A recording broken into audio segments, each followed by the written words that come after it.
శుభం బియాదు శ్రీ గురుభ్యో నమః. గురువు యొక్క సంచారం గురించి మనం మాట్లాడుకుంటున్నాం. గురు గ్రహం ఏదైతే ఉందో బృహస్పతి అంటాం, అలాగే జూపిటర్ ఇంగ్లీష్లో అంటాం. ఇది ఒక రాశి నుండి ఒక రాశికి వెళ్ళేటప్పుడు ఏ రాశిలోకి వెళ్తే అక్కడ నుండి చూసే భావాన్ని బట్టి అక్కడ నుండి పంచమ భావం, సప్తమం, భాగ్యస్థానం చూస్తుంది. సో అది ఏ రాశి అయితే ఆ రాశుల మీద దాని యొక్క ప్రభావం సంపూర్ణంగా ఉంటుంది. పాజిటివ్ ఎనర్జీ ఫామ్ అవుతుంది చెప్తాను. ఎనర్జీ లెవెల్స్ గురించి మాట్లాడుకుంటే ఒక పాజిటివ్ ఎనర్జీ వస్తుంది.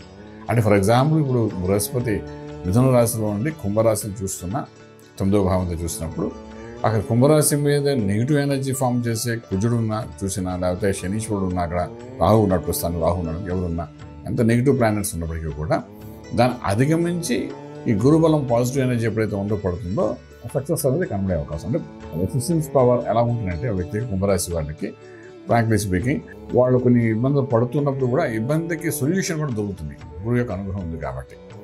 అలాగే గురువు యొక్క అనుగ్రహం పంచమ భావమైన తులారాశి మీద ఉంటుంది కాబట్టి తులారాశి వారు షష్ఠ స్థానంలో శనీశ్వరుడు ఉన్నాడు, శని యొక్క ఆరోగ్య స్థానంలో ఉన్నాడు, ఇబ్బంది పెట్టే అవకాశాలు ఉంటాయి, హెల్త్ ఇష్యూస్ ఉన్నప్పటికీ కూడా దాన్ని కరెక్షన్ చేసి ఆ తర్వాత గురుబలంతో యోగాన్ని ఇస్తారన్నమాట. బృహస్పతి అనే వారు ఏంటంటే ఆల్మోస్ట్ దాని యొక్క బలం చూపించడానికి, ఆయన యొక్క స్ట్రెంగ్త్ చూపించడానికి ఆయన ప్రాపర్ ప్లేస్మెంట్లో కూర్చోవాలి. మిథున రాశిలో ఉన్నంత మాత్రాన సంపూర్ణ బలంతో ఉంటాయని చెప్పడానికి అవకాశం లేదు. ఆగస్టు 13వ తారీఖు నుండి చూస్తే ఈ బృహస్పతి పునర్వస నక్షత్రం మీదకి ప్రవేశించారు. ఈ ప్రవేశించిన పునర్వస నక్షత్రం ప్రవేశించిన ఆయన సంవత్సరం అంతా, అంటే నెక్స్ట్ ఇయర్ ఫిబ్రవరి వరకు కూడా పునర్వస నక్షత్రం మీద మొదటి పాదం, రెండవ పాదం, మూడవ పాదం, నాలుగవ పాదం మీద ఉంటారు అలాగా. సో పునర్వస నక్షత్రం అంటే అది గురుని యొక్క నక్షత్రమే. సో గురు అనే గ్రహము గురుని యొక్క నక్షత్రం మీదకి వచ్చినప్పుడు అసలు తాను ఏం చేయాలనుకుంటున్నాడో అన్నీ చేయడానికి అనుకూలంగానే జరుగుతూ ఎటువంటి వ్యతిరేక పరిస్థితి ఏర్పడకుండా ఆ జీవన విధానాన్ని గడిపే అవకాశం ఉంటుంది అందరికీ. సో ఇక్కడ ఈ పరిస్థితులు ఇలా ఉన్నప్పుడు అంటే గురువు ఏం చేస్తాడు, బృహస్పతి ఎప్పుడైతే అక్కడికి వచ్చి ఉన్నారో బృహస్పతి యొక్క ప్రభావం వలన ఎంత పాజిటివ్ ఎనర్జీ, ఈ యొక్క ఫోర్స్ ఆఫ్ జూపిటర్ అనేది ఎంతవరకు పనిచేస్తుంది అన్నప్పుడు ఈ యొక్క ఆగస్టు 13వ తారీఖు నుండి ఫిబ్రవరి ఆల్మోస్ట్ ఎండింగ్ వరకు తీసుకున్న వరకు ఈ యొక్క 5-6 months కూడా జూపిటర్ అనేది 200% పాజిటివ్గా చేయాలనుకున్న ప్రతి పని, సెటిల్మెంట్ ఏంటంటే చేయాలనుకున్నాడు, ఏ రకంగా చేసుకోవాలనుకున్నాడో దానికి సంబంధించిన ప్రతి ఒక్క పని కూడా ఒక 10 years సరిపడా ఒక యోగాన్ని ఇచ్చే అవకాశం సంపూర్ణంగా చెప్పచ్చు. ఎందుకంటే మళ్ళీ ఈసారి ఇచ్చిన యోగం ఎలా ఉంటుందంటే ఆల్మోస్ట్ మళ్ళీ బృహస్పతి మిథున రాశి రావడానికి 11 సంవత్సరాలు పడుతుంది. ఈ 11 సంవత్సరాల్లో మనకి ఏంటంటే కావాలి, ఇవన్నీ ఏర్పాట్లు ఈ యొక్క జూపిటర్ పునర్వస నక్షత్రం, మిథున రాశి పునర్వస నక్షత్రం మీదకి వచ్చిన తర్వాత ఇవ్వడానికి అవకాశం అన్నమాట. అంటే నేను చెప్పాలనుకున్నాను ఏంటంటే ఇప్పుడు మిథున రాశిలో ఉన్న వ్యక్తులు ఎవరైతే ఉన్నారో, అంటే అక్కడ ఉన్న ఆరుద్ర నక్షత్రం కోండి, తర్వాత మృగశిర నక్షత్రం కోండి, పునర్వస నక్షత్రం, వీళ్ళందరికీ కూడా వీళ్ళతో పాటు తులారాశిలో వాళ్ళకి, అలాగే ధనురాశి వారికి, అదేవిధంగా మనం తీసుకుంటే కుంభరాశి వారికి కూడా ఒక నెగిటివ్ ఎనర్జీ నుండి పాజిటివ్ ఎనర్జీ ఫామ్ అవ్వడానికి అవకాశాలు ఎక్కువ ఉంటాయి. ఇలాంటప్పుడు ఏంటంటే ఈ పరిస్థితుల్లో గురువు యొక్క బలం బాగా ఉన్న సమయంలో మనకు చాలా నెగిటివ్ ఎనర్జీ అనేసరికి ఏంటంటే యుద్ధాలు అనుకోండి, అలాగే రకరకాల క్లామిటీస్ జరుగుతున్నాయి, నేచురల్ క్లామిటీస్ ఎన్నో జరుగుతున్నాయి. గురువు బలం లేనప్పుడు ఏంటవుతుందంటే ఈ శని కుజుల కాంబినేషన్లో కానీ ఒకనొకరు చూసుకోవడం వల్ల, వాళ్ళిద్దరు గ్రహయుద్ధం చేయడం వల్ల కానీ మన నేచురల్లో అంటే ప్రకృతిలో వైపరీత్యాలు జరగడం కానీ, యుద్ధాలు జరగడం కానీ రకరకాలుగా మనం అన్నీ చూస్తుంటాం అన్నమాట.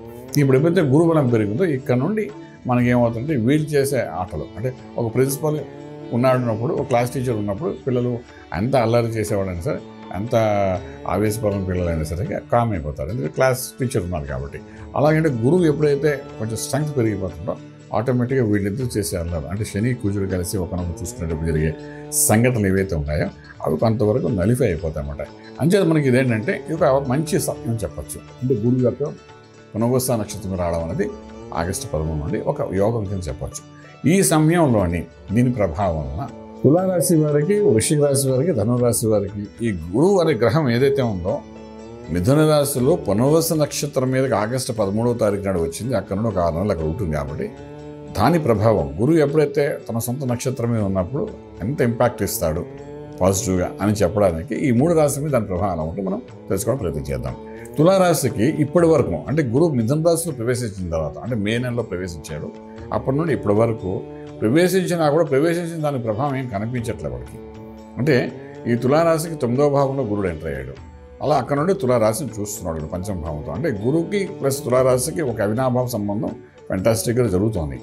జరుగుతున్నప్పుడు ఇష్యూస్ ఏమైనా ఉంటే అవన్నీ క్లియర్ అవ్వాలి కదా, ఇంకా హెల్త్ ఇష్యూస్ అని కానీ లేకపోతే బికాస్ ఆఫ్ సాటర్న్ అనుకోండి, బికాస్ ఆఫ్ మాస్ అనుకోండి, రకరకాలుగా రెక్టిఫికేషన్ కరెక్షన్స్ జరుగుతూనే ఉంటుంటాయి. ఒక పాజిటివ్గా గురుడు వచ్చాడు అని తెలియడానికి తగ్గట్టుగా, గురు దృష్టి పడిన తగ్గట్టుగా ఒక పాజిటివ్ ఎనర్జీ అనేది ఇప్పటి వరకు చూసి ఉండకపోవచ్చు వాళ్ళు.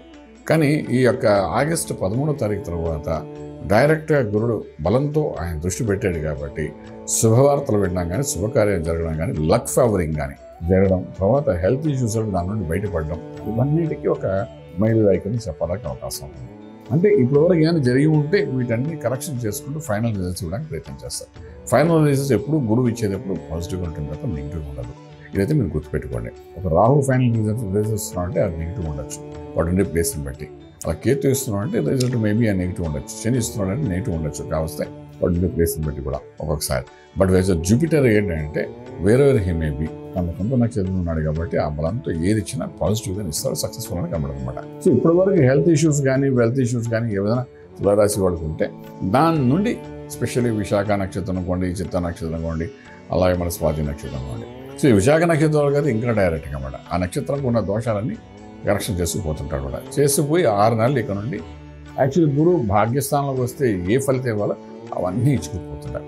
శుభవార్తలకు సంబంధించి అనుకోండి, అదే మనం చేసుకుంటే వివాహ సంబంధం అనుకోండి, గృహప్రవేశం, శంకుస్థాపన, భూమి పూజలు, రకరకాల వీటన్నిటికీ ఒక పాజిటివ్గా స్పీడప్ చేయడానికి ప్రయత్నం చేస్తారు. అలాగే వృశ్చిక రాశికి ఏమవుతుందంటే, వృశ్చిక రాశికి యాక్చువల్లీ మనం తీసుకుంటే బృహస్పతి అనేవాడు ఏంటి వృశ్చికానికి పంచమాధిపతి. పంచమాధిపతి సంతానం కావాల్సిన యోగాన్ని ఇచ్చే పంచమాధిపతి.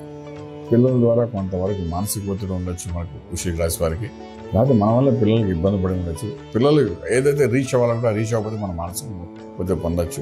ఫర్ ఎగ్జాంపుల్ ఎడ్యుకేషన్ అనుకోండి, లేకపోతే ఉద్యోగం అనుకోండి, ఏదైనప్పటికీ దానికోసం మనం మానసిక పొందే అవకాశం ఉంటుంది. వాళ్ళకి అది దొరకలేదంటే మనం బాధపడుతుంటాం. అమెరికాలో ఉన్నాడు పిల్లవాడు, వాడు చదువుకున్నాడు, వాడు ఉద్యోగం రాలేదు, మానసిక ఒత్తిడి వచ్చింది మనకి.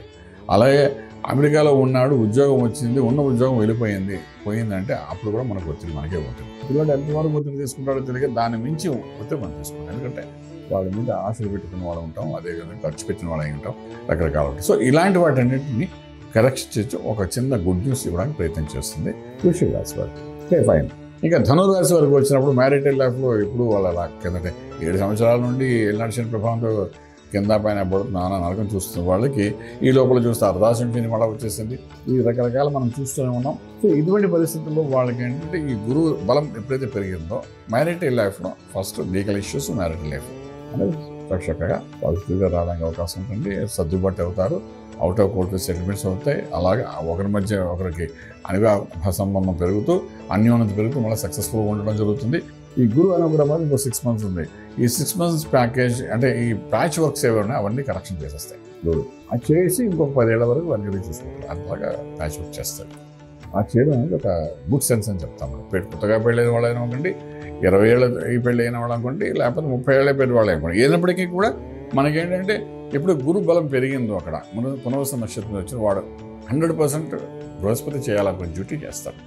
ఇప్పటి వరకు మిథున రాశిలోకి వచ్చినా తను చేయాలనుకున్నా చేయలేని పరిస్థితిలో ఉన్నాడు. ఇప్పుడు డిఫరెంట్గా ఇస్తారు. కాబట్టి ఈ రకంగా ఉన్నప్పుడు మనం ఏం చేయాలంటే దక్షిణామూర్తి మహామంత్రాన్ని ధనురాశి వారు, వృశ్చిక రాశి వారు కూడా సేమ్ దక్షిణామూర్తి మహామంత్రాన్ని చదువుకోవచ్చు. తులారాశి వరకు వచ్చినప్పుడు అంటే వాడు విశేషంగా ఆంజనేయ స్వామిని కానీ, విశేషంగా వెంకటేశ్వర స్వామిని కానీ పూర్తిగా గురువుగా భావించి స్వామివారికి సంబంధించిన ప్రక్రియలు ఏమైనా ఉంటే అవి చేసుకుంటూ అభిషేకం చేసుకోవడం కానీ, లేకపోతే అశ్వాసం చదువుకోవడం కానీ, ఏది రకరకాలు ఉంటాయి ఆంజనేయ స్వామి పూజలు, అలాగే వెంకటేశ్వర స్వామి చేసుకుంటూ వెళ్ళగలిగితే ఏంటంటే ఈ గురువు బలం మనం కొంచెం పాజిటివ్గా పెంచుకోవడం అవుతుంది. రాజమార్గంలో రాజ్యం పొందగలుగుతాం. శుభం వ్యాధి. పూర్తి వివరాలకు సంప్రదించండి శ్రీ వేదమాత గాయత్రి జ్యోతిష్యాలయం, బ్రహ్మశ్రీ మంతా సూర్యనారాయణ శర్మ గారు, Srinilayam, first floor, 101, Sai Vaibhav layout, Chitrapuri colony పక్కన, కాజాగూడ, హైదరాబాద్ 500008. సంప్రదించవలసిన ఫోన్ నంబర్ 8855559147, 8855559148, 9849996644.